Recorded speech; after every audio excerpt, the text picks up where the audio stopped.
Halo semua, perkenalkan nama saya Siti Tiansari. Saya mahasiswa aktif semester 5 di Universitas Dharma Persada di program studi manajemen angkatan 2022. Jika disuruh mendeskripsikan diri saya merupakan seseorang adaptif, kreatif, dan memiliki semangat tinggi untuk terus belajar. Tetapi kekurangan saya semasa kuliah yaitu saya tidak mengikuti organisasi, tetapi saya mendalami dan mengembangkan program studi yang saya pilih. Di program Digital Internship Telkom ini, saya mendaftar posisi sebagai data analis. Seperti yang kita tahu bahwa PT Telekomunikasi Indonesia ini merupakan salah satu perusahaan BUMN terbesar di Indonesia. Motivasi saya mengikuti program Digital Internship Telkom ini untuk mengembangkan potensi diri saya dan pengetahuan dari para ahli bidang data analis secara langsung yang kemudian dapat saya aplikasikan secara langsung dalam dunia kerja. Dalam program internship ini, saya berkomitmen untuk terus belajar, mengidentifikasi dan menganalisis data dari para ahli, serta menyelesaikan pekerjaan sesuai dengan batas waktu yang telah ditentukan. Dengan semangat belajar yang tinggi, saya yakin bergabungnya saya di program internship ini dapat membukakan jalan karir saya dan terus meningkatkan kualitas kerja saya sendiri. Kesibukan saya sebagai mahasiswa akhir semester 5, saya baru saja menyelesaikan ujian akhir saya. Di sisi lain, saya mengisi waktu luang ini untuk fokus mengembangkan diri saya dengan memperdalam bidang yang saya minati, dengan mengikuti beberapa shortcut dari MySkill untuk meningkatkan kemampuan saya pada bidang yang saya minati, seperti Analyzing Financial Statement, Data Science Introduction, dan Microsoft Excel Basic Formula. Salah satu proyek menarik yang pernah saya kerjakan adalah proyek mata kuliah Statistika Bisnis pada semester 2.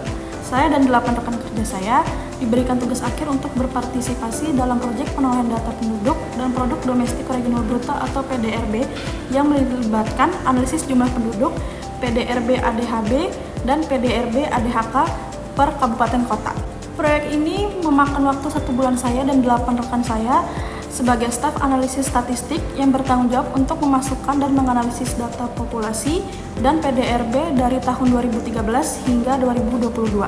Kami menggunakan aplikasi RStudio dan Microsoft Excel dengan menggunakan sumber data BPS yang akan kita kerjakan, dimulai dengan pengumpulan data yang melibatkan pengaksesan informasi dari BPS dan menyusunnya dalam format yang sesuai untuk analisis data. Kemudian akan dimasukkan ke dalam RStudio dan Excel dan diproses menggunakan analisis statistik selama proses berlangsung.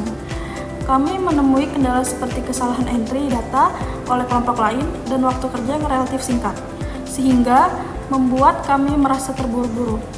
Solusi untuk mengatasi kendala ini adalah dengan memastikan keakuratan data dengan melakukan pengecekan ulang antar anggota kelompok sebelum melakukan finalisasi dan meningkatkan komunikasi antar anggota sehingga perubahan dan pembaruan dapat segera dilaporkan. Hasil dari proyek ini adalah laporan komprehensif yang menunjukkan tren pertumbuhan populasi dan produk domestik bruto atau PDB selama periode studi dengan visualisasi data yang menarik. Perasaan saya pada saat pengerjaan proyek ini merasa sangat antusias dan sadar betapa pentingnya kerja sama tim untuk mencapai hasil yang optimal. Melihat hasil akhir analisis dapat memberikan kepuasan tersendiri dan pengalaman berharga dalam menerapkan ilmu statistika untuk menganalisis data secara kuantitatif. Proyek ini juga meningkatkan pemahaman teknis saya serta melatih kemampuan manajemen waktu dan penyelesaian masalah secara kolaboratif. Besar harapan saya untuk bergabung dan memberikan kontribusi secara penuh di PT Telekomunikasi Indonesia melalui program Digital Internship ini. Sekian mengenai gambaran singkat tentang diri saya. Terima kasih.